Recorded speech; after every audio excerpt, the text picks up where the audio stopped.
Good morning, everybody. We are playing some Heliod combo in Modern today, which is not something I've said ever on the stream. That being said, I have been obviously looking at a lot of different decks in the format, and I've also said this for a long time to the Heliod players who were really happy that they had a tier 1 deck in Modern pre-MH2 and were kind of upset that the deck was not really performing post MH2, was that I felt like the deck had some room for innovation and had some room to be built differently with, featuring some of the more powerful cards that exist now. Specifically, Esper Sentinel is a card that I think is like phenomenally good in the archetype where you can like passively buff its power and you're just putting threats on the board early, and Esper Sentinel is just a huge pain in the ass. It's also true now with Leyline Binding, you just have access to like this 12 card package of the most premium removal in the format, and then when you back that up with good protection spells, powerful 2-mana threats, and then the Heliod Ballista combo, the deck feels pretty powerful overall. So for those who aren't familiar, if you have a Heliod the Sun-Crowned, a Ballista with 2 counters on it, and the ability to activate Heliod, you get to deal infinite damage. Also gain infinite life, but you just put a counter on the Ballista with your Heliod over and over again. And in this deck, it's pretty easy to set that up with Idyllic Grange, being able to fetch up an Idyllic Grange, renting the orb deck for after. Idyllic Grange can put a counter on the Ballista on turn 4, and so it's like even without any enabler to gain life and put a counter on the Ballista, it's pretty easy to go off with 12 fetch lands and 2 Granges. That being said, you do also have Luminarch Aspirant to put counters on your Walking Ballista. Luminarch Aspirant putting counters on Esper Sentinel is pretty powerful. I think it's pretty good to go give her into Aspirant to protect the Aspirant. Give her into Thalia is pretty good as well.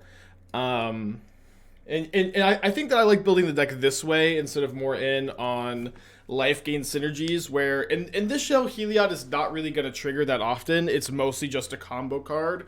But the way the deck is built, it's like mono white good cards, and then 4 Heliods to infinite combo with. Occasionally Heliod does something else besides combo. The deck is almost all creatures, so Thalia is something that is pretty easy to play. And what's cool about our non-creature spells is with Prismatic Ending, Thalia really doesn't have that much tension, where you can't play it for 1, but if you're exiling a permanent with mana value 2, 3, 4... Thalia doesn't actually reduce the cost of or increase the cost of ending, because it just cares about the number of colors spit, not actually what the initial cost is. And then if your Thalia makes your binding cost 2 mana, that's fine. Binding probably should cost 2 mana when fully discounted anyways.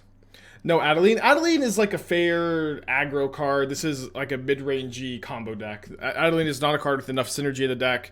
You also already have 8 3-drops. One more good thing to note. I know that I've said in the past, if you're playing white or blue, you want to play Hallowed Moonlight over Orvar, but because this deck's playing Thalia, because this deck is tapping out, or wants to tap out every single turn, I think you want to play Orvar instead of having to hold up mana for Hallowed Moonlight. It's just kind of a small thing. Yeah, this may be the last deck to find in Modern. So that's the deck. I was pretty impressed with it last night. I think my sideboard was kind of misbuilt last night. I didn't have any answers for Saga. But I was liking the deck.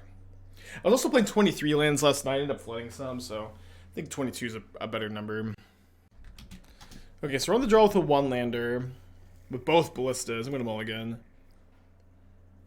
Back-to-back 1-landers. We do have the combo, double giver. Let's keep this. I think I'm going to put back the Ballista. I can just get the Ballista off the Ranger-Captain.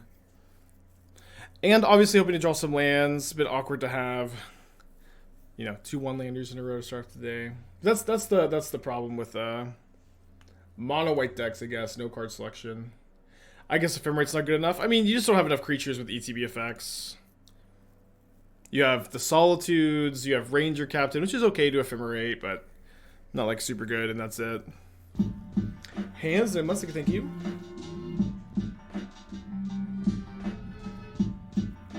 Turn 1 Sacred Foundry.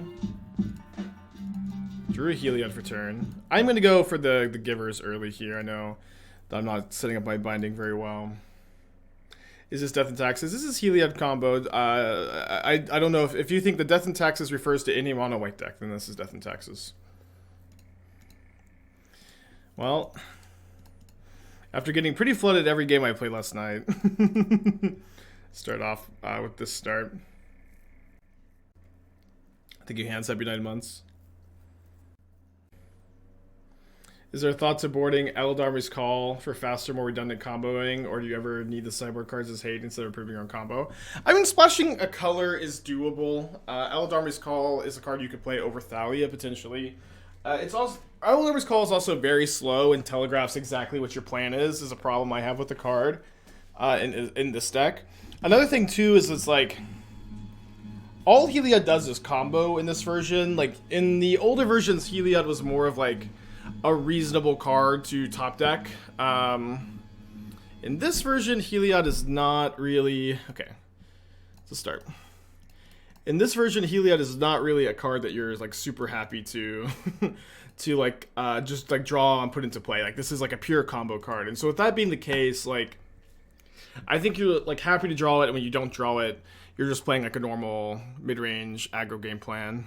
Is kind of my philosophy here. Okay, so if we draw a fetch land, we can get a Triome binding this. They found a Chalice of the Void, which is interesting. Yeah, it looks like we're just going to be floundering this game, unfortunately. Trying to figure out, so they revealed Kahira, so they're I mean, they're obviously some kind of 4-color control variant. The Narcissists are kind of throwing me off.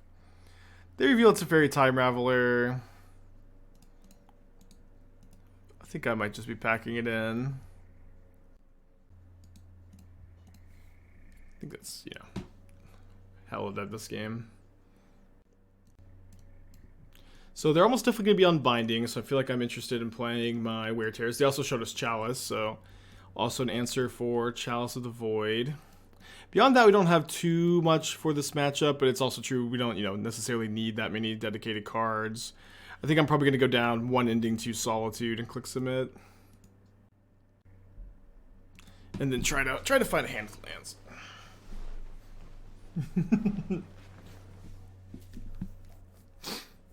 Yeah, not quite yesterday's start so far. See, yeah, yikes, seems worse than D&T.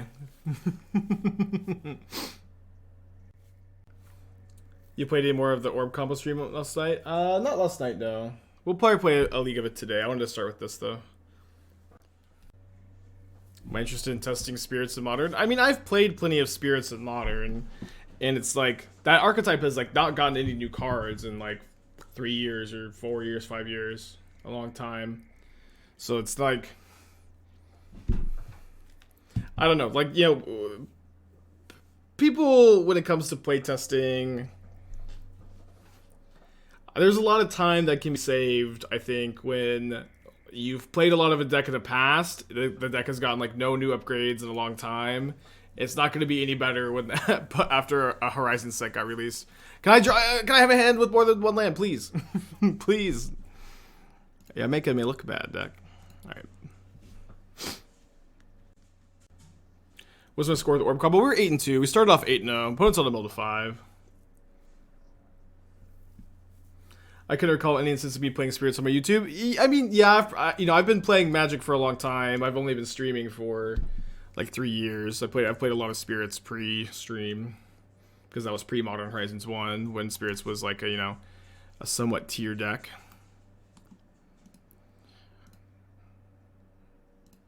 Ooh. Okay, let's get the Sacred Foundry here. Turn 2 Thalia on the play. You don't think any of the Midnight Hunter Crimson Vow Spirit cards? When you say Midnight Hunt Crimson Vow, I can't think of a single modern playable spirit from that list. And so if you want to remind me of one, I would, you know, we could talk about it, but when you say that, I like, not a single card is coming to my mind, so you'd have to enlighten me as to which one of those cards are playable. Am I still going to Atlanta? Yeah, I booked my flight last night. With Red and 6 being so ubiquitous, should blue decks possibly be playing Spell Snare or 2 sometimes? Well, if you're playing Murktide, which is one of the main blue decks, you want to be playing Spell Pierce instead. I also think I've been liking some number of Force of Negation in the 75 of blue-white, largely to counter Red and 6, but I think every blue-white control player should have one Pithing Needle in their sideboard for Red and 6 decks. It also comes in plenty of other matchups, Hammer Time, Yawgmoth, Tron, but I'm like very happy to board it in against every single Red and 6 deck and like just be able to 1-mana answer all Rens. Is this Go-Go deck? No, this is just mono white. You have Ranger Captain, and you have both of the Ranger Captains as card advantage, although you only have one of the 4-mana Ranger Captains.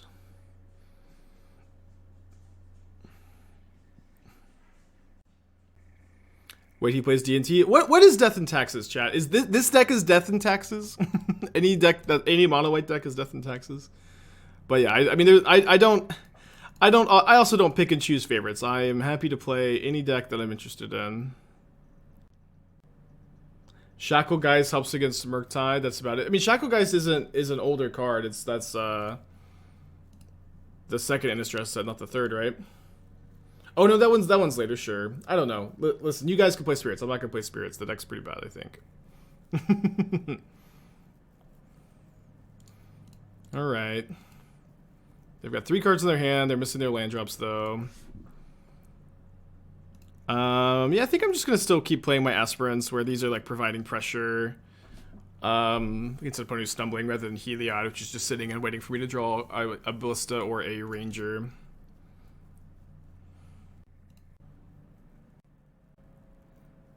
Happy to play any deck? Yeah, just cut the quote off. Happy to play any deck I'm interested in was the full quote.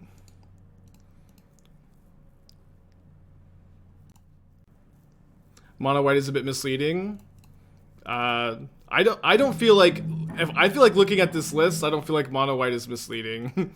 But you can have your own definition, I guess. I'm looking at the deck. Every single card is white with the exception of Orvars, which basically have no mana cost. Just read the mana base? I don't know. Yeah, maybe. You can say that.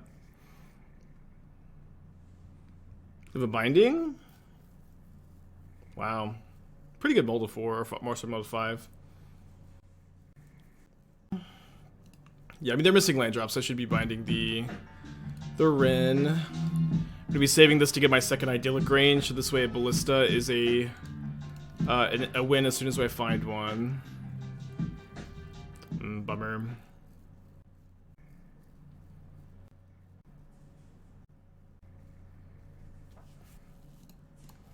Okay, so let's binding their binding. Then binding the Wrenn.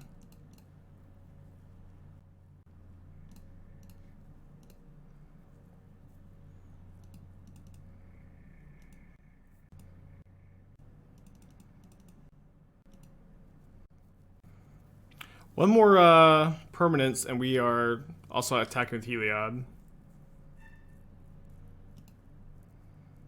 4 cards in opponent's hand. Hit their 5th mana. Where did I get the jacket I won stream yesterday? I got it at the Magic 30. There was one of the merch options. Okay, so what's kind of cool about playing the Ranger Captain here, one of course is that we get to attack with Heliod potentially, and they also may try to Solitude my Heliod. But if they try to Solitude Heliod, I can just sack the Ranger Captain, and then this turns back into not a creature.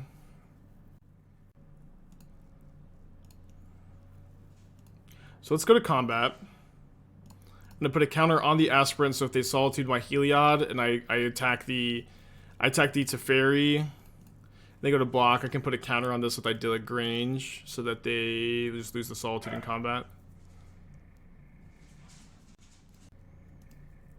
If they target the Aspirant, that's fine. Yeah, they target the Heliod. I sack the Ranger Captain, and this is no longer a creature, so this should fizzle. And I guess we might as well activate the Heliod as well. Play Ballista, put counter on Ballista, win game. I don't have enough mana for that. You have to activate Heliod on the Ballista to win the game.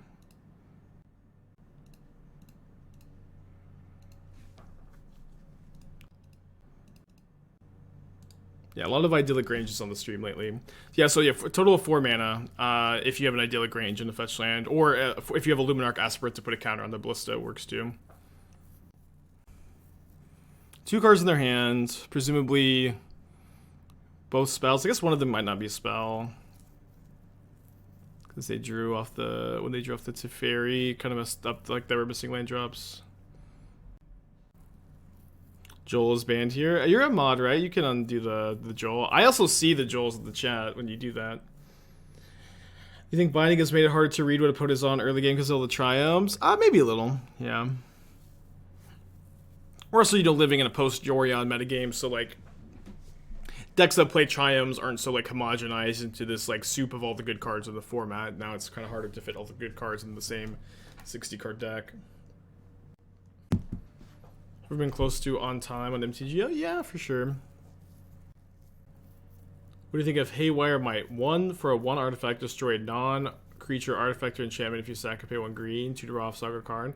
I haven't seen that card yet, seems pretty good. Yeah, I mean, we're up pretty good on time, huh? So okay, I am gonna, you know, be going for the combo here. In order to go for the combo, I have to play Ballista on 1, and then put a counter on the Ballista with Luminarch Aspirant.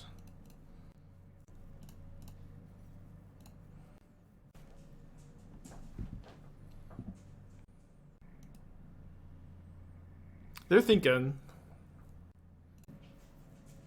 Another copy of Solitude.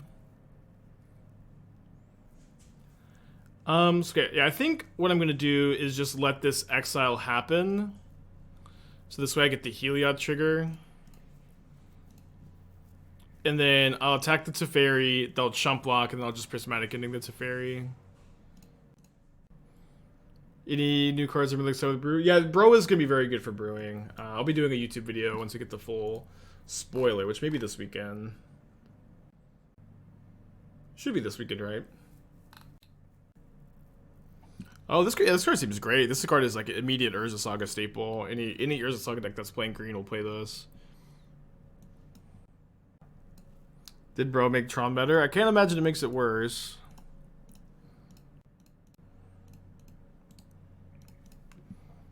Okay, 1 card in their hands. We're doing alright. Excited about the reprints? I almost never get excited about reprints. You know, I'm just mostly interested in new cards.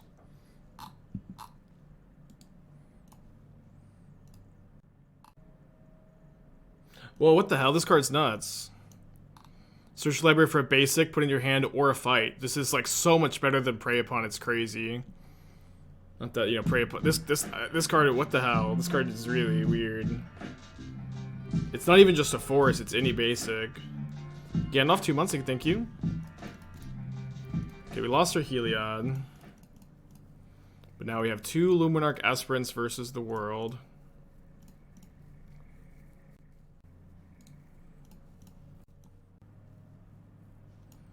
Yeah, it's just any basic or fight card. I don't know like how playable this is in Pioneer Modern, but does not seem that bad. So this 1 drop, Death Touch as long as you have 3 or more artifacts. Whenever an artifact enters the battlefield within your control, gain 1 life. This is the first time its ability to resolve, put a counter on it. This could be good in scales, potentially.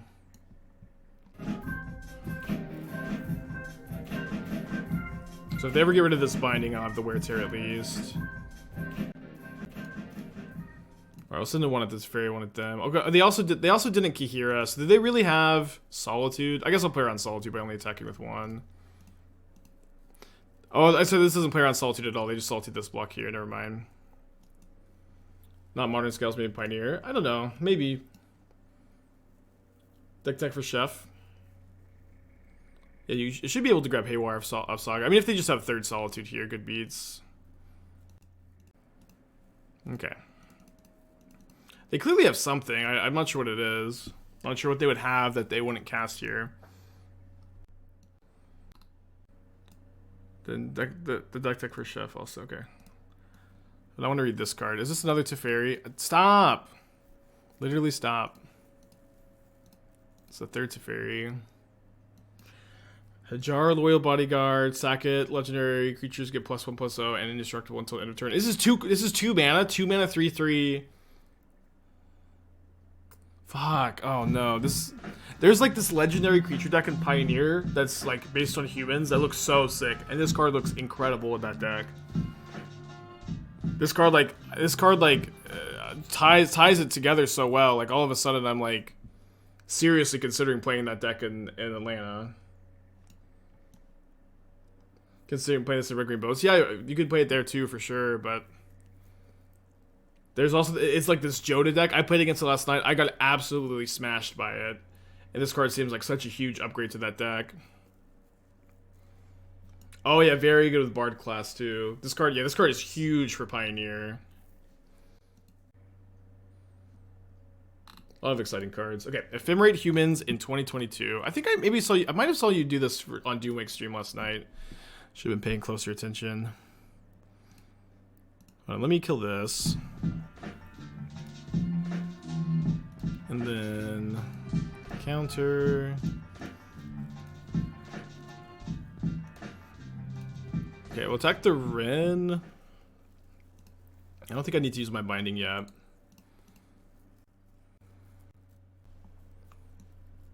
Then Lexer with 8 months.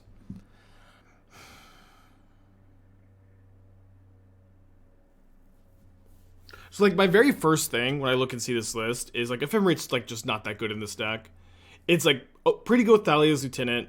I found that it can be awkward with Seasoned Pyromancer, where like the first mode on Ephemerate like gets you, you know, like you don't really get to draw 4. You're like, you know, you basically make elementals with 1 and you get 2 new cards on the second mode, because you usually, if you're Ephemerating like end of turn, you don't have a window to use the cards you draw. Although maybe that's like less true with Aether Vial in your deck, I suppose. Okay.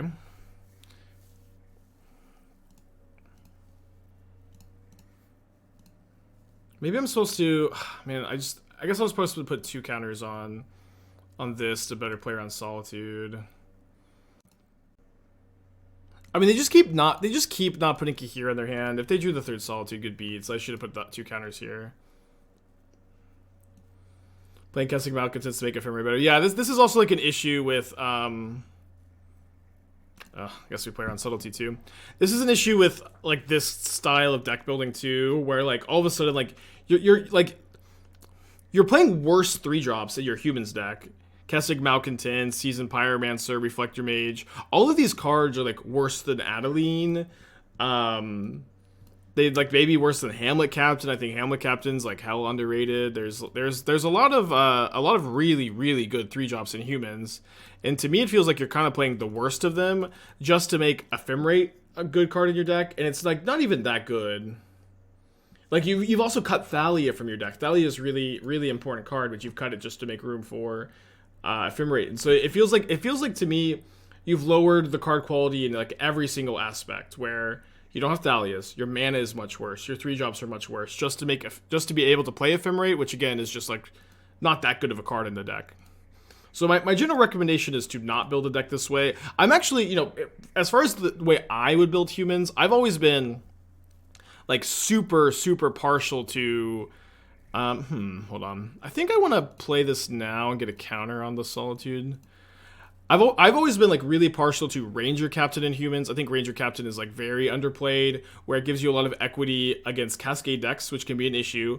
It's a really good value card because it finds you Champion of the Parish, and it also can find you Forge-Tender post board to make you better against Fury. So I've kind of been the biggest fan of like Ranger-Captain Adeline in the 3-drop slot in Humans, and that's the direction I would go. But if you are just like this, if this is just your pet deck and you really want to play Ephemerate in Humans, that's fine. I don't think that like the way you've built it is like wrong for that to be like your stated goal or whatever.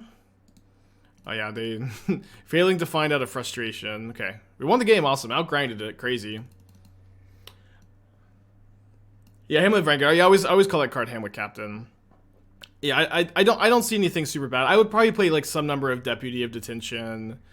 Oh no. You have to play like Imperial Recruiter, right? If you're gonna play Ephemerate Humans, why aren't we playing Imperial Recruiter? Like, Recruiter's probably better than Seasoned Pyromancer for you. So you're like -1 Lavinia, pick 1 Pyro maybe, -1 Casting Malcontents, 4 Recruiter. That's got to be like the best way to build it. I was looking at the mana yesterday. It seemed fine. It still seems fine. One thing I was thinking you could maybe try is Reflecting Pool in addition to your other Rainbow lands. So you could do something like 4 Reflecting Pool, 4 Mana Confluence, 4 Cavern, like 2 Plains, 4 Courtyard, or like, you know, get up to 20. And then maybe your mana is just like less painful. You still have the mana confluences, but you're not fetching and shocking. Okay, any changes for game 3? I might bring in third Solitude.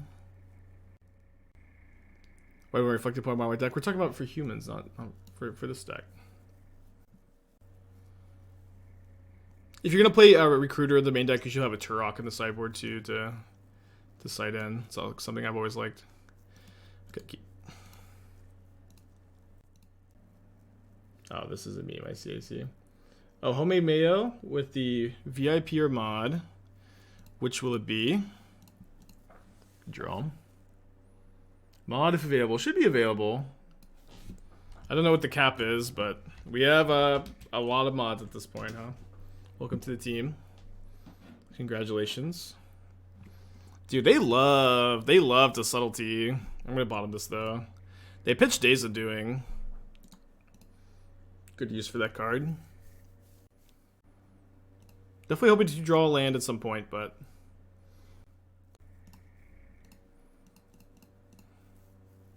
is there any reason to play Luminarch Aspirant over Thalia's Lieutenant? It's way better with Walking Ballista.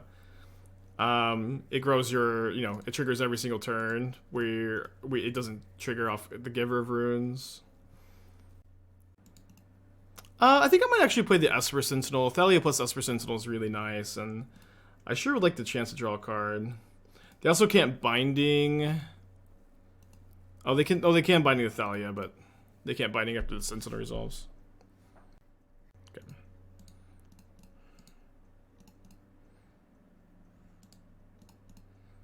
Yeah, but yeah, the main reason is that it helps you combo. How different does stock Blue-Red Murktide deck have to get before it's allowed to be called itself Blue Moon? Well, I mean, I've been of the opinion for a while now that if you want to play Blue Moon, there's really not much reason to play like a stock Blue Moon list over, or like a more traditional Blue Moon list over Murktide. Like, just play Murktide with main deck Blood Moons. Okay, so playing this Ranger Captain pre-combat, I am, going to be of the opinion that it's very unlikely that they have a subtlety. So I'm just going to go ahead and attack with the Thalia. I'm also going to get the Esper Sentinel, so next turn I can go Sentinel Luminarch Aspirant, and that's going to put a lot of pressure on them. On their mana, at least, which already seems like it's a little bit taxed. Yeah, they do have a Binding. They target the Ranger Captain instead of the Thalia. That's pretty interesting. 3 cards in their hand. We haven't seen a Fury. I don't think they play Fury. This version seems like it has like no red cards besides like random maybe Iteration. Soulless 11 saying thank you. Or maybe Omnath too. Maybe they have Iteration. Maybe they have Fury. But I think I'd imagine they're probably more on Solitude. Okay, so I'm just gonna attack. Subtlety seems unlikely, so if they have Solitude, I don't want them to. I guess they wouldn't be able to have a good block necessarily either. Oh no, but then I don't get the beginning of combat trigger on the Aspirant. Okay, so maybe I'll just play another Ranger Captain. This time get a Ballista if it resolves. Yeah, imagine being a Twitch chatter and summoning a Fury to the top of my opponent's library. Whoa! Okay. I mean, I'm glad they didn't just like flash that into block. Is Rootwire Amalgam just in play? Well, you got to give me what the cards do. You got to give me a link or give me what the cards do. I don't know if there are other streamers that just have all the new cards memorized immediately, but I don't know what Rootwire Amalgam is. Literally, what even is that?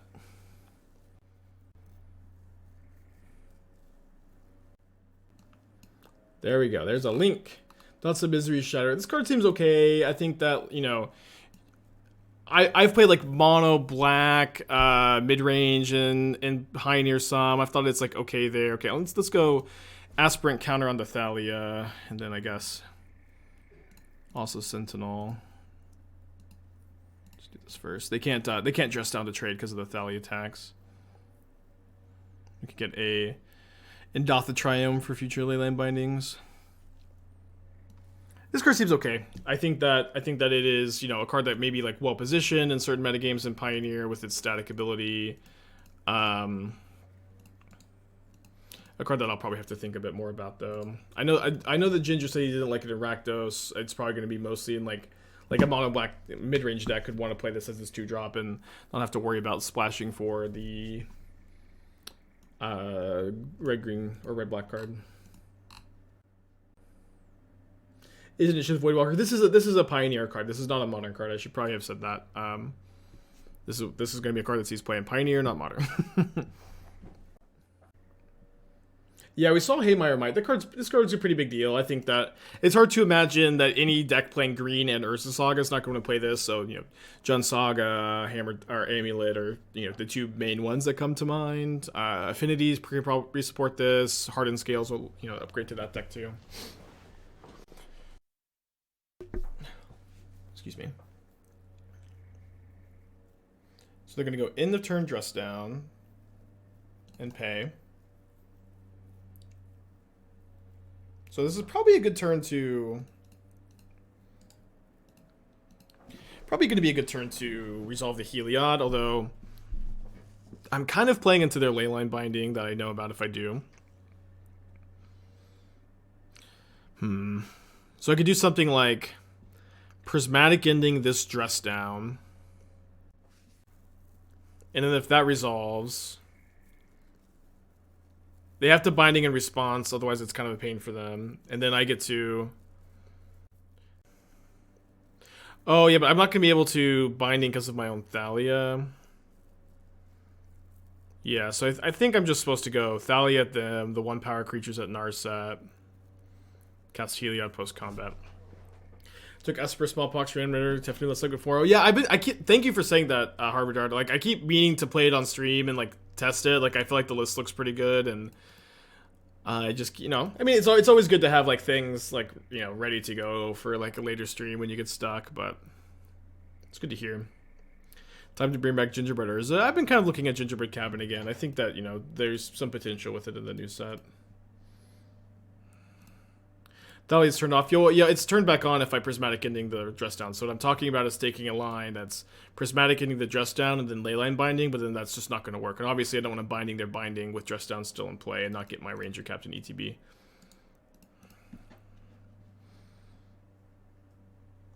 Oh yeah, so yeah, I guess Heliod's shouldn't be a creature because it's not a creature for dress down to see. It's kind of weird, right?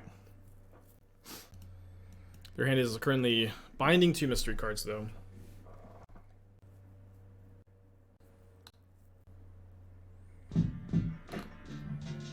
Seraph, 19 months, thank you.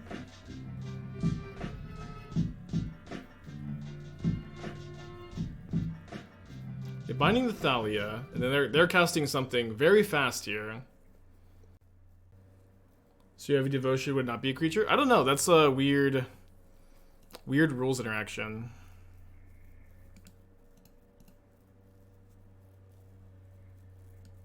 So I drew the wrong 4-mana spell.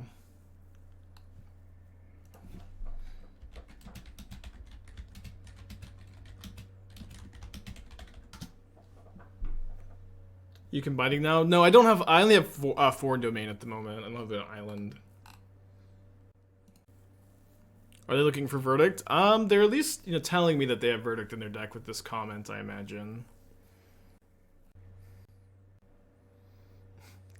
Would not be a match 1 of an aspiring Spike stream with an opponent going down to under 5 minutes. Without an opponent going down to under 5 minutes. This is like literally every single time you play like a deck that people aren't used to playing against. People just take so much time because you have to turn their little brains on. Okay. Ping the Aspirant, so I can go Binding So there's no way for me to go Binding plus Ranger of Eos. So I might want to get a... I might want to go 2 mana Binding on Ranger-Captain. And then I kind of want to save this so I can combo kill with the Ballista next turn. And then give this lifelink.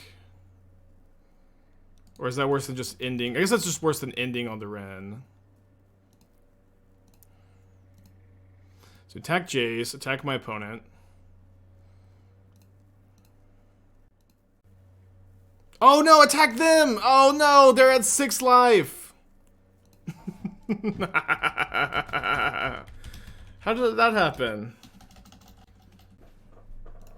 Listen, you guys really want to not get max value? You guys want to leave the Jace, the Mind Sculptor, alive? Too dangerous to be kept alive. Too dangerous to be kept alive.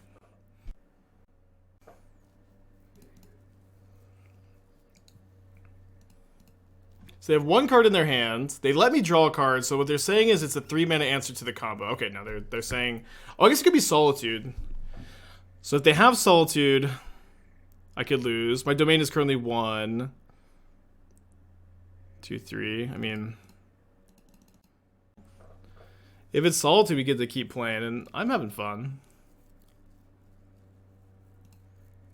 Listen, I came here to Heliod combo. I didn't come here to attack my opponent for 6 when they're at 6. Wow, it really was solid. It really was Solitude.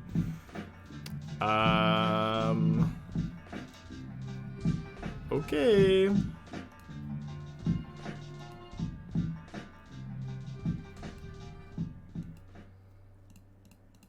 They have no cards in their hand, though.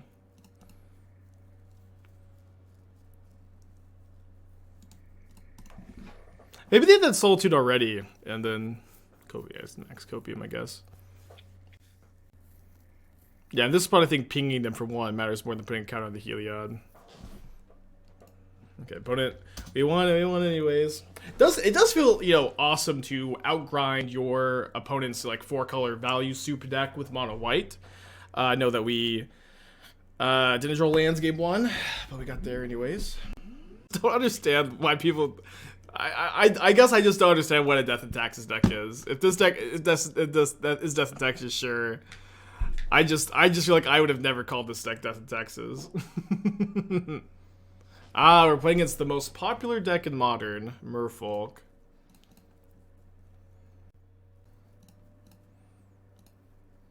Yeah, that's true. Thalia, Death in Texas. Death in Texas.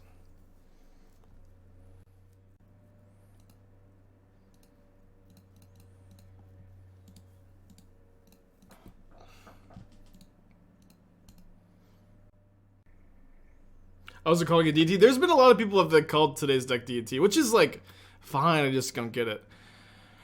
At the beginning of each step, if opponent lost 3 or more lifeless turn, you may draw a card. Damage causes loss of life. To remind Merfolk players.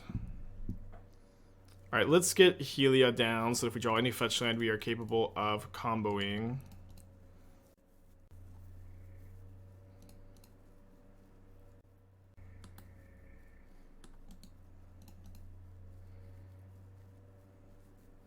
So if we draw a fetch land, we win unless they have Subtlety blue card. They do have an attack here. Also, other good draws. Solitude mostly, I guess. Ding, ding, ding, ding. We have 12 fetch lands in the deck and also 2 Granges, so we had a lot of outs to win here. Obviously, they could still have a Subtlety, but now at this point they can't, and we win. They got death and taxed it. They got death and taxed this game, huh? They sure got death and taxed here. Okay. Yeah, this is definitely a matchup where I'd much rather have March over Wear Tear, I suppose. Not that we're lacking on removal spells in this matchup either. I think that I'm down for a couple copies of Wear Tear. Thalia seems not great. We could maybe play Thalia. Giant Killer's probably not that good. We could maybe play a Giant Killer over like Sentinel number 4. Oh. Seems okay. Yeah, this was the death part of the deck. This is the new baby worm. Was it the Grixis one? I guess that's not a baby worm. It's the green Saga target. We saw that one. The card's pretty good. Let me get some water. Be right back. Merfolk, the most popular deck in Modern. And a terrible, terrible time against Luminarch Aspirant plus Walking Ballista. Is Wear Tear just for Vile? Yeah, they sometimes have some other targets. But in this matchup, it's almost probably just only for Vile. Oh yeah, this card. I like this card a lot. I don't know if it's good. You know, a lot of times I'll say I like a card a lot because it's like very cool. And people are like, what, really? This card sucks. And it'll suck, but it'll also be very cool. I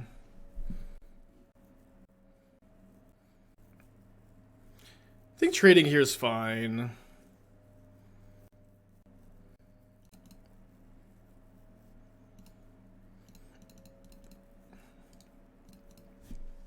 We'll see if they have an answer to the combo again. Or this time, rather.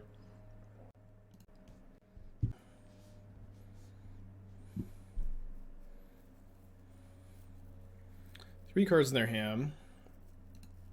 I do like drawing that, so let's cast a Ballista. Try to target Ballista with Idyllic Grange.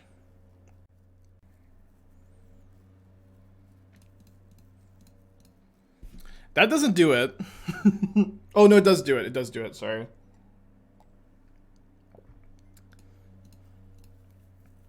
Okay, sorry, that does do it. Whoops. That's fine though. Let's go ahead and Solitude their Sylvan. Next turn we can go Ballista, Luminarch Aspirant, and then maybe draw land Heliod in the following turn. Sorry, yeah, no, that would have worked actually. For whatever reason, I was thinking the Heliod didn't need to be into play for the Ballista to kill. Obviously, it does. Doesn't just need to have lifelink. They have 5 cards in their hand, though. Well, we have failed to find red mana. Crazy that every Eldraine common land is playable in Modern. That is not true. One of them is definitely not playable in Modern.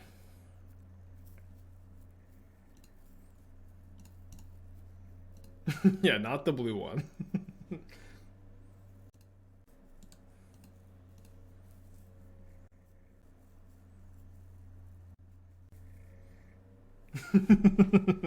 Yeah, well, it used to be playable. It used to be very playable.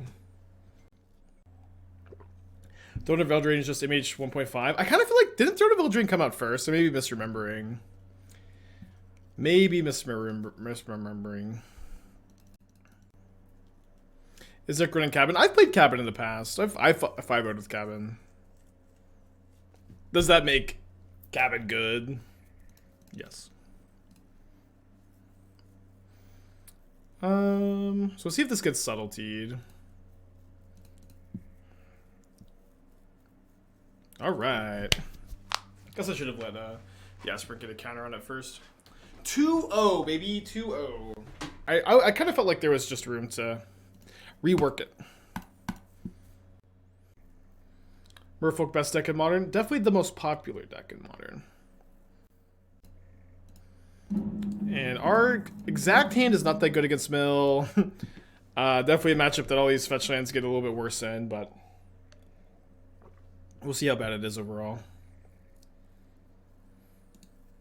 Managed to beat Mill yesterday with the Mesmeric Orb deck. Talk about a weird matchup. This deck just folds to counterspells on Heliod. I would say no. I would say no, the deck doesn't fold to counterspells on Heliod. The deck is just, like, the thing about this deck is it's just, like, literally full of good cards. The deck is, like, just good cards, and then you have a Heliod combo. Alright, Fair enough. Unlike honestly the green-white version, which like was actually a lot softer to the hate. But this deck, like, literally, it's good cards and Luminarch Aspirant, which is mid, and then Heliod's. We did just beat the 4-color control deck, which felt great. We're actually able to outgrind it, which was wild. Yeah, Code Spike should use on TCG player. The Surgical Binding to this I think this implies that they have Tasha's in their hand and they're trying to get my mana value lower.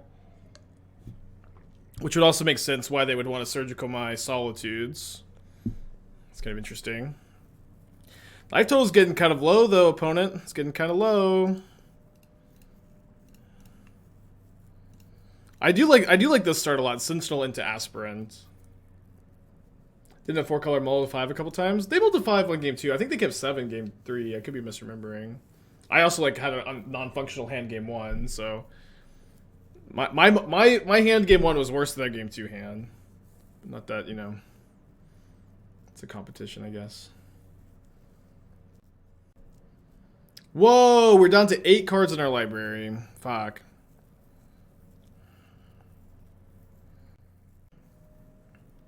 Okay, so do I have any planes left in the deck?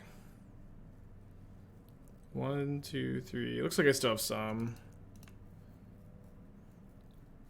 So I could fetch now. And try to get my Giver of Runes down. The problem is I lose to a fetch land if I do that.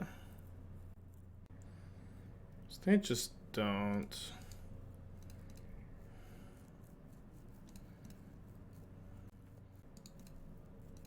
I guess with deck for me to try brew further. That's not something I do. I can take a look at your deck list, give you some feedback on it, but you know, I'm not no donation decks. Okay, so a fetch land is gonna get to put me to 1 card in library. It's gonna put them down to 5 life. So I can put counter here, they block here. Counter here. Block 1 of the 3 power creatures, take 5. So, presumably, they won't be able to crack their fetch here. And we'll be able to win if they brick. Cast and say no to Sentinel. You can't say no to Sentinel. Oh, for them, right. But I mean, they have to have a spell in their hand for that. So yeah, here they can't crack their fetch, and we can draw a card of Sentinel, but so like we beat a removal spell here or a surgical, we lose to any mill spell with the exception of Archive Trap. We lose to a crab. Let's go! Your Tasha's got me for 25 cards. Is that it? That's all Tasha's can do? 25 cards? It's okay. It's not too bad. It's not too good either, opponent. Don't lose to Tasha's either because of Thalia. Oh, right. They couldn't crack the fetch, right. Land Tasha's, though. Alright, no Emrakul on the sideboard. I mean, our game 1 plan is fine, I guess. Not much to really bring in. Don't think I want to bring in Chalice. Sanctifier does have, like, protection from their... You know, just protection from removal. Gets stonewalled by the crab. Play a couple. Do you not like to play against them? I don't know. It kind of depends on, you know, what the matchup is, I guess. But I will say I don't hate to play against Mill, I guess. If I'm playing, like, blue-white control, maybe I hate it, but...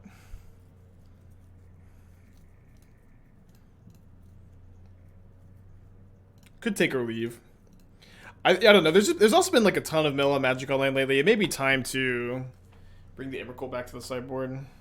Do I do Commander deck text? No. I will like take a look at your Commander deck tech and like comment on it for a second just to tell you that your deck is cool, but I cannot give you any meaningful or interesting feedback. What is suggestion paper if I don't have binding? The new you could play March instead, and then you do still need to play some fixing. You still need to play some fixing so that you can play. They mill themselves? Was that on purpose? To Murderous Cut. What a player. Let's go. Okay, I'm gonna ending and then Giver, but that was a play. Do we do Tiny Leader deck text? Yes. Love Tiny Leaders. Are we going to see more of my Shadow of Doubt control list? I've since cut Shadow of Doubt from the blue-white control list. So not particularly likely, no. Okay, don't drown my Thalia. Incredibly rude.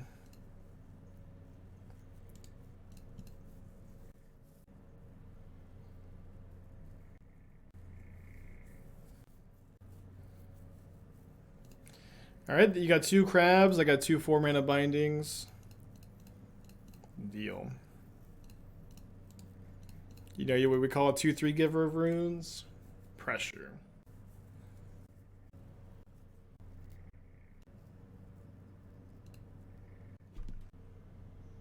Shocks and Watery Grave.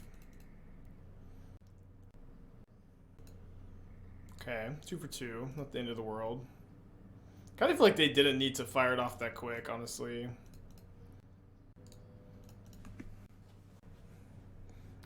Exactly 20 cards in the graveyard, just like every Visions of Beyond ever. Fun has exactly 20 in the yard. I guess that was a good reason to cast Damnation.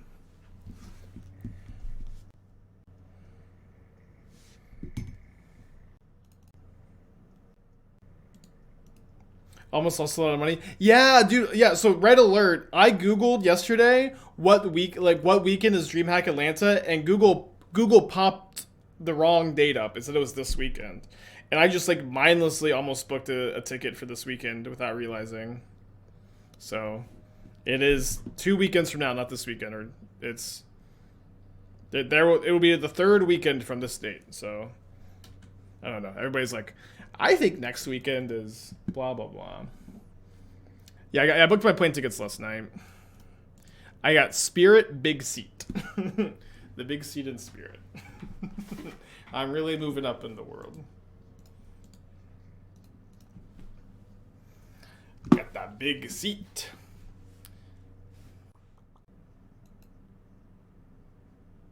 Do I want the land? I think I just want 1 more card in my library. Now, me and Esther, we flew Spirit from Vegas too, because I always like to save money on the flights and then spend more money in Vegas, but golly, the flight back was the worst flight I've ever had in my entire life.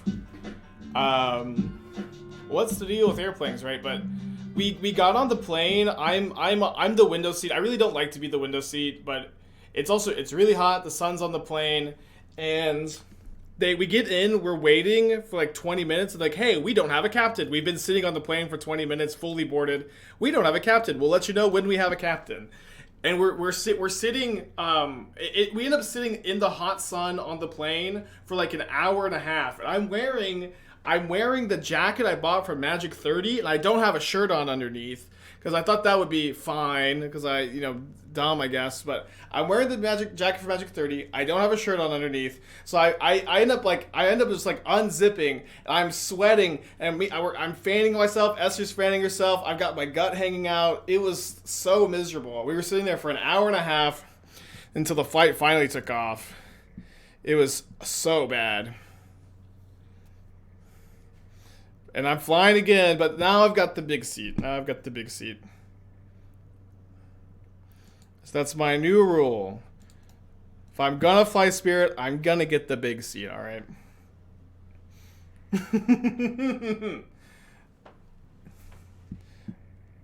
Explosives on 2. Seems pretty good here. Why no Moonlight instead of Orvar? Yeah, so I know usually I like to play Moonlight over Orvar, but this is a deck that's like tapping out every single turn. It's playing Thalia. I think you'd rather not have to hold up 2 or 3 mana for Moonlight. Where am I going this weekend? It's 2 weekends for the DreamHack Atlanta Last Chance qualifiers.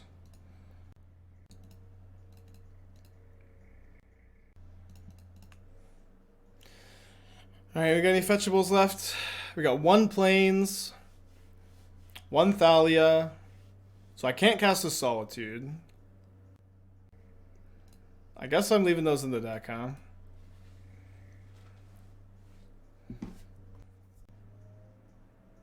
New rule wear shirt. Yeah, that's also the new rule wear shirt. I thought it was fine. I also like really like the jacket, so I'm like just excited to wear it. Okay, game 3. Spirit Airlines. We don't have a first class. We got a big seat. Is Spirit that bad? I've honestly like never had like that bad of experience with the Spirit in the past, but this time it was really bad. It was really bad to like just sit hour and a half, no updates, window seat as a big guy like me, got hanging out, sweating, fanning myself for like an hour and a half. That was miserable. But I don't know. It's also like the difference between Spirit and like you know like any other fight is like very often like $200 or $300, and it's just like I don't know. Usually like the disparity in comfort for me is worth the savings, but sometimes you get God, I guess.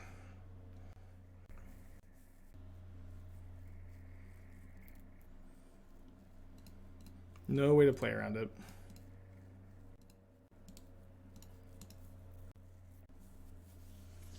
Double crab again.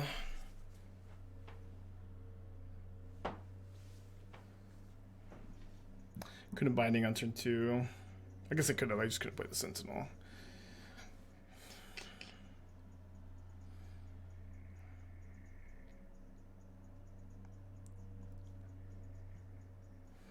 Triple crab. Pretty dead, I guess. Well, okay.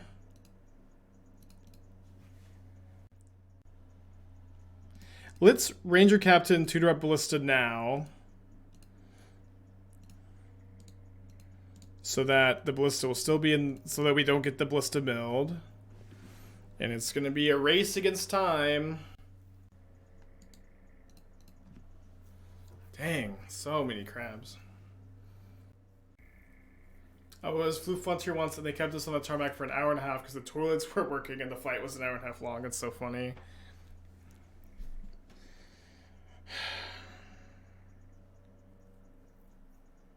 We also still have our Idyllic Grange in the deck.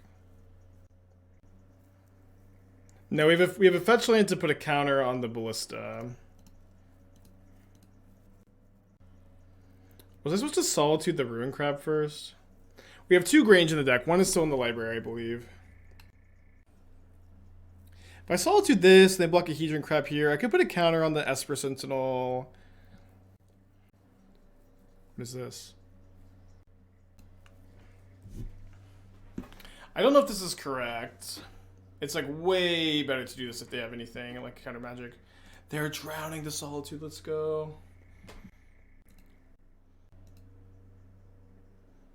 Okay, so we need them to not mill our Idyllic Grange, which is honestly like way easier said than done, but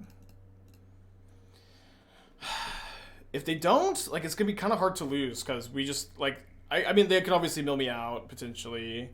But the Ranger Captain is going to be able to like just stop them from being able to interact with me at all. Okay, they're stopped on my upkeep. I don't have a Ballista in the yard for them to surgical. Upkeep is like Ranger Captain. There's not really any reason to do it upkeep, right? I'm sweating. They can quarter their own land. I mean, they can. They have to, like, you know... They have to snipe the Grange, I guess. Okay, I'm going to definitely just fail to find here. Or not use the ability. To not let the Archive trap me. Oh, Ghost Quarter our fetch. We have another fetch in hand, but yeah, that was definitely the line. It wouldn't have worked, but that was a really good line.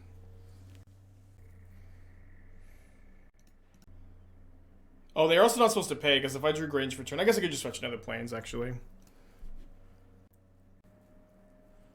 Oh, the Grange won't trigger, so I have to get another planes. That's fine though. I can just get another planes, presumably. But yeah, that is true that if we didn't have the other planes in the hand, it would not have worked. Okay. 3-0 with Heliod combo. Very exciting. I thought I saved oh, I didn't save these targets. That's okay. I'll just do the clicks. And we'll keep this. Menino usually plays Living In. Maybe I'm supposed to mulligan the Ranger Captain, but I've seen Menino playing other decks lately, and I would keep this in the blind, you know. Okay, blue-white control in Pioneer. My main thought on blue-white control is that it sucks. I really don't like it. I do think that you can try to play Leyline Binding.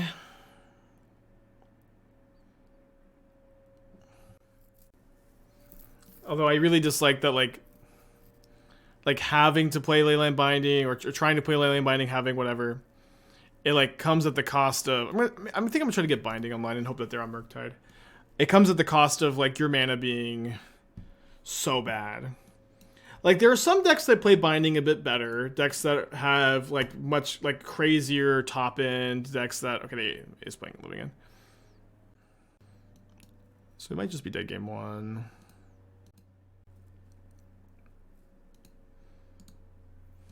We do have double Solitude, so... that could potentially... we are up against a Riverwinder, though.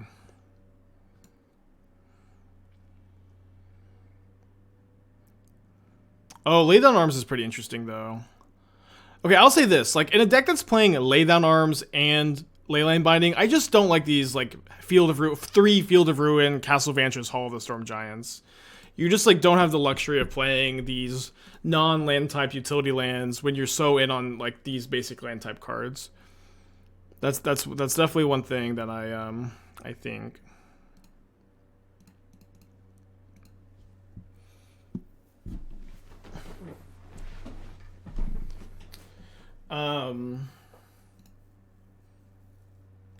Additionally, I also feel like the Wandering Emperor is overrated, but it is, I think, you know, playable in Pioneer.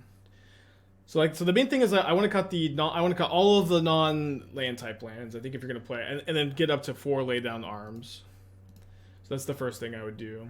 I also think I'd be, like, somewhat interested in playing Sacred Foundries,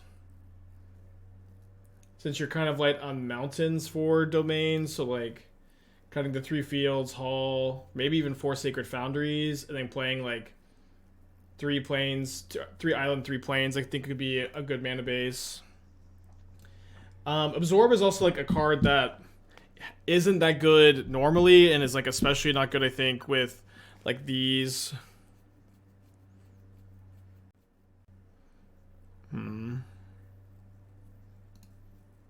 With, like, this deck building, so I would probably be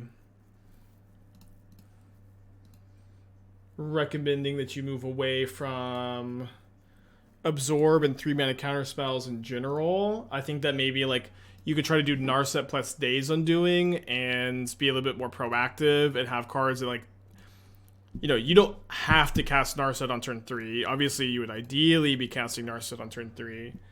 But, you know, you can play it later, where Absorb, if it's not online turn 3, is just so abysmal. I'm not a big Behold the Multiverse fan either. I think I would just play the 4th Deluge over, like, any number of Deluge over any number of Behold the Multiverse. I don't hate these Dovin's Vetoes. 3 seems like kind of a lot, though. Okay, really hoping to draw a white card here, which is obviously, like, somewhat likely. Oh, the Living End resolves before the Sentinel. Never mind then.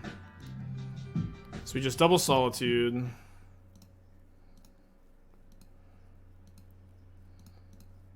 then hope to find a Ballista.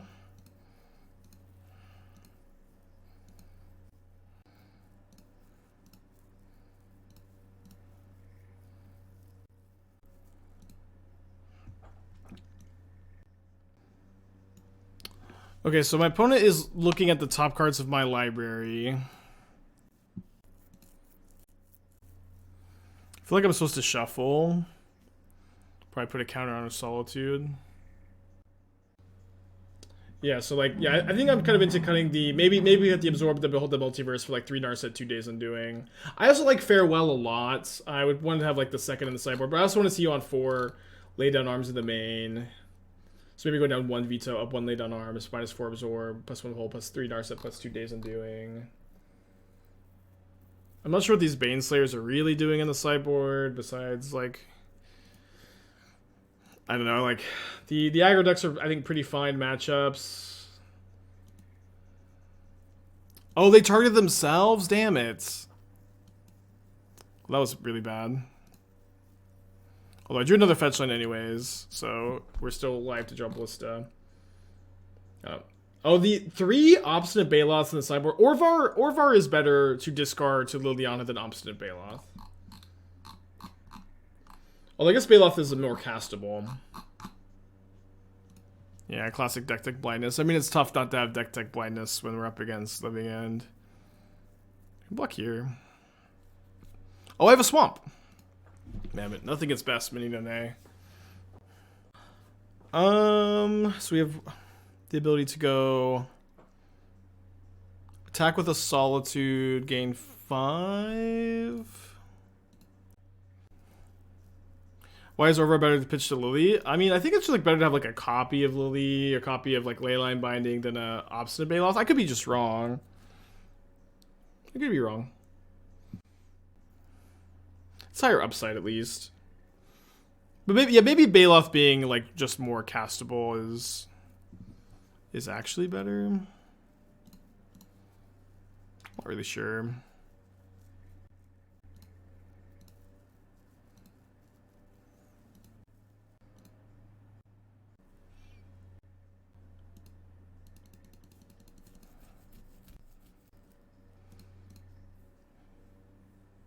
Did do a Force of Negation. If I try to bring her an Astral Drift, no, Astral Drift is like not the kind of card you can really make work in Modern, in my opinion. I think this is the sideboard plan. And the Chalice is the silences, cut the endings. Turn 2 Baloth's good for Kroxa. Yeah, maybe Baloth is better than Kroxa. I think it's fine tech. It's pretty common matchup. Hard for them to play around.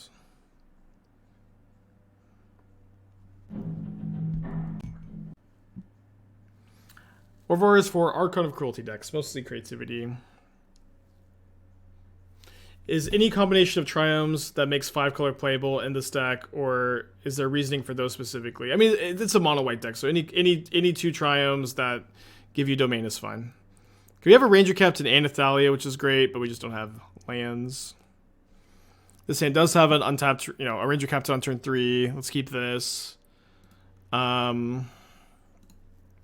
It's really not a matchup where domain matters a lot. I think I could still get my Sacred Foundry and cast Binding for 2 if I draw 1.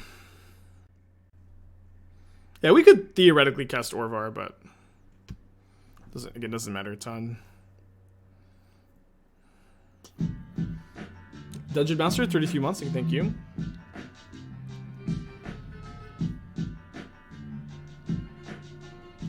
There's a 10K open Pioneer tournament the day of DreamHack Atlanta. It's pretty interesting. So one cool thing about the Ranger Captain being in the yard here is if we can get this Heliod down, all of a sudden we'll have Ranger Captain plus Heliod.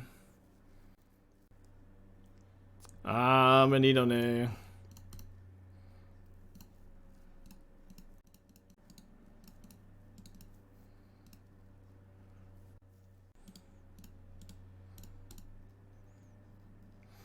Try, yeah, I think the more I think about Baloth, the more I like it. I know I initially dismissed it, but I'm feeling it. It seems fine. He has a creature on the stack. He has a creature on the stack, so it can't be forced, can be subtletied. If I was playing a Pioneer deck tomorrow, I'll probably keep that under wraps for the time being. Okay, I would definitely prefer for my Heliod to not get living ended, so we'll just not play the giver this turn. But then next turn I do have lethal, so I can play the giver if my opponent misses a land. And so notably Thalia, like if they land, Charlotte's Agent gets me, but Violent Outburst doesn't get me. I also get to draw 2 cards, I guess. Oh, I guess it's an issue that this grief trigger gets resolved before my living end trigger does, huh? Kind of stinks.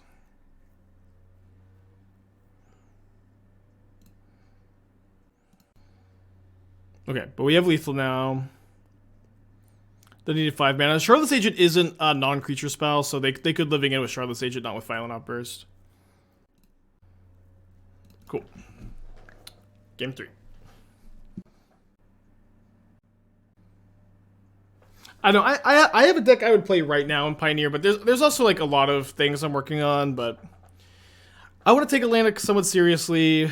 It's like a pretty big investment to go, and especially when I'm not qualified.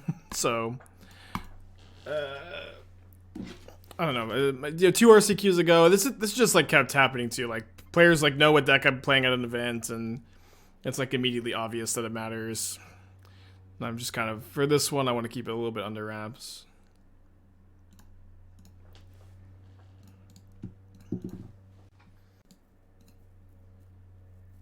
Are they favorite game 1? Probably. I mean, if you have Ranger-Captain on the play, you're fine.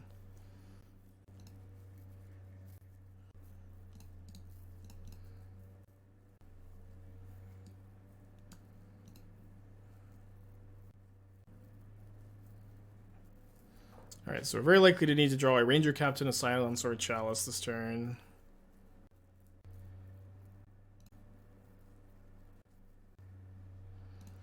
Don't think Leyline Binding is going to get the job done. Elena's open deck list. Oh, right, Elena's open deck list. Okay, we'll talk about it a bit more later then, but... Yeah, I forgot. 3-1, let's get the 4-1 prediction going.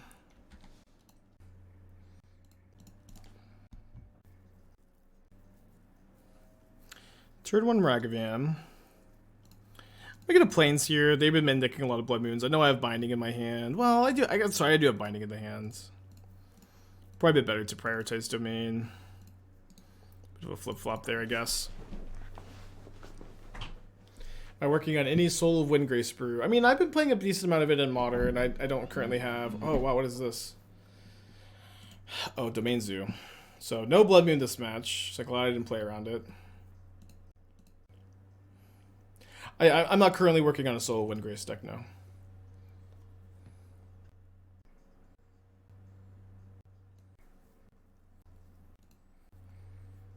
Is it supposed to combo deck? Yeah, we're not playing Heliod for fun. Got Ballistas in there to get with Ranger Captains. Was really hoping to draw a land this turn.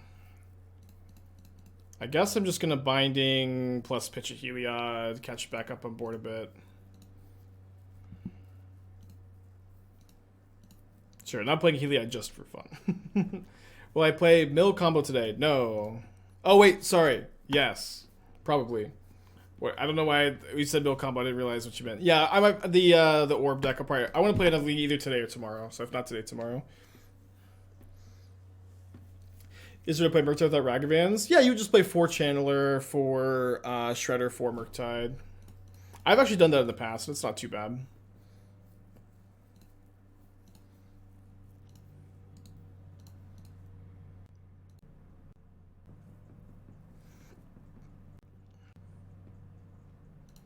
Okay, so let's give our Ranger Captain protection from green so my opponent doesn't have an attack here.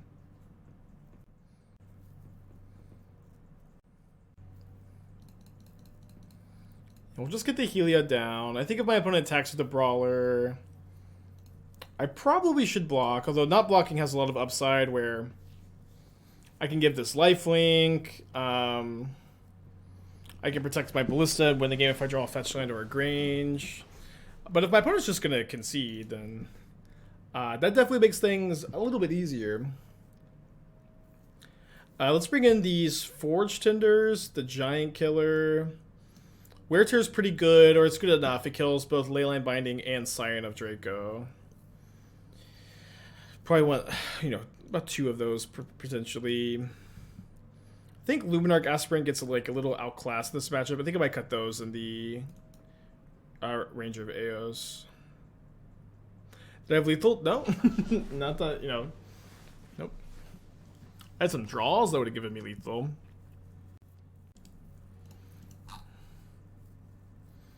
You need to play Ballista on 2 to get a fetch. No, you go Ballista on 1, fetch Idyllic Grange, put a counter on the Ballista, then activate Heliod.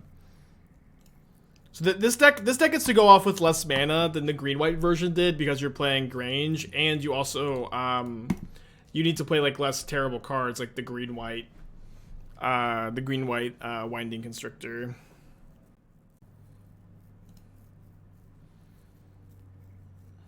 Okay.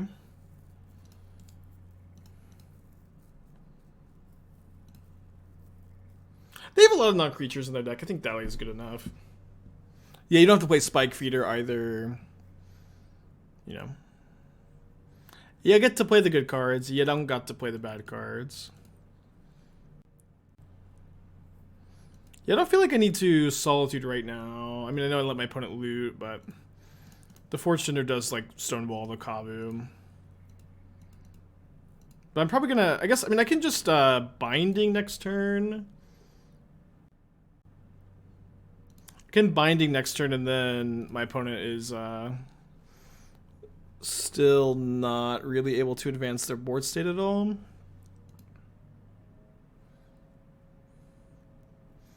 So if my opponent cracks their Windswept Heath end of turn, I'll respond with the Binding so that I can not get Stubborn Denialed.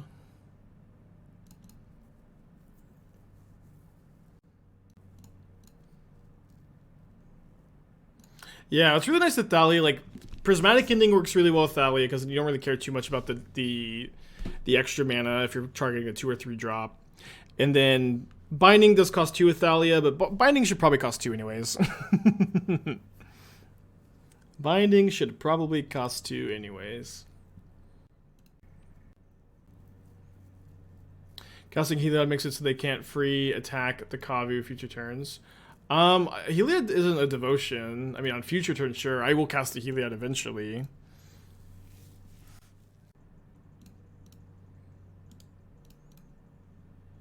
Yeah, just get Barry's land, so you have a 1 mana Binding with Thalia out.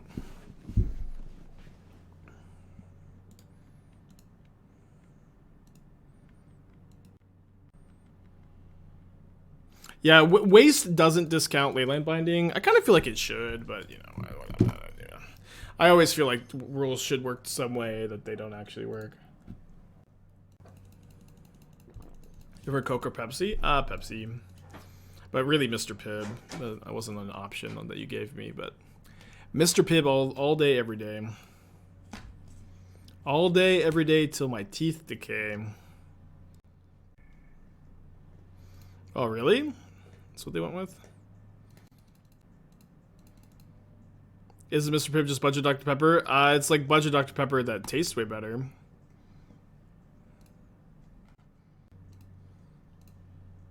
Because of the American Dad episodes? Because it just tastes better. I don't know what to say. I like it. Just, to me, when I put it in my mouth and I compare it to putting Pepsi or Coke in my mouth, Mr. Pibb tastes better. That's the main reason I like it more.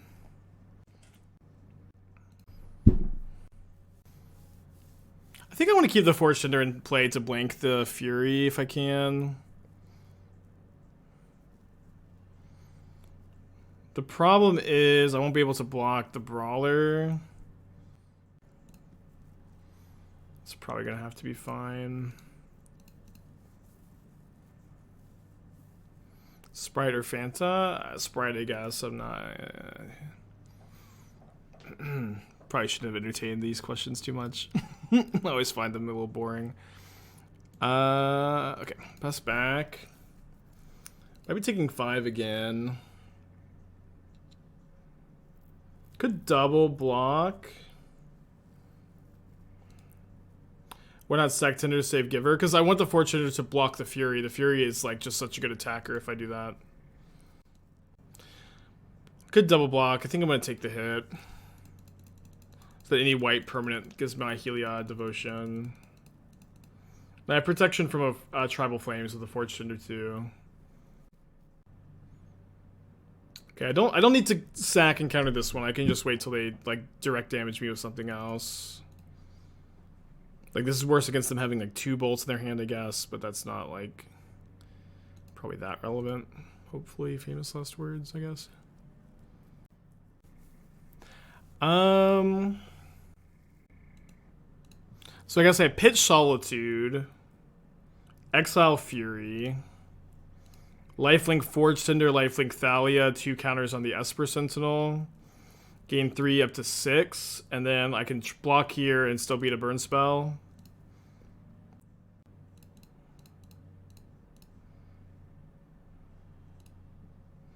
One counter on Thalia to block. The problem is that I don't actually block that well. Isn't Thalia a better blocker? Yeah, sorry, definitely should have done that. Yeah, sorry, yes, sorry, that's way better.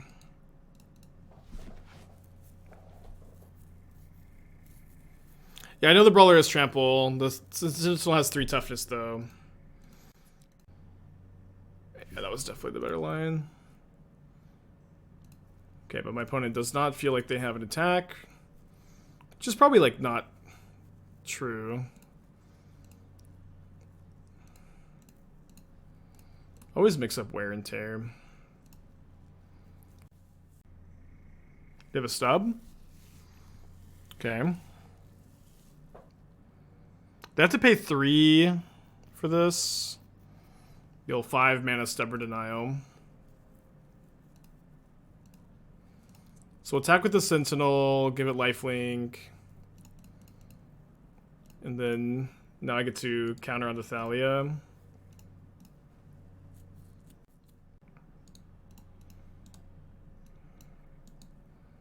Yeah, Modern, really a creature combat format, huh? Okay, 4-1 our first league, losing to only like probably the best living end player in Modern. Not too bad. We have the blue-black dragon planeswalker. Let's run it back. I may want to make some changes to the sideboard, but let's just run it back for now.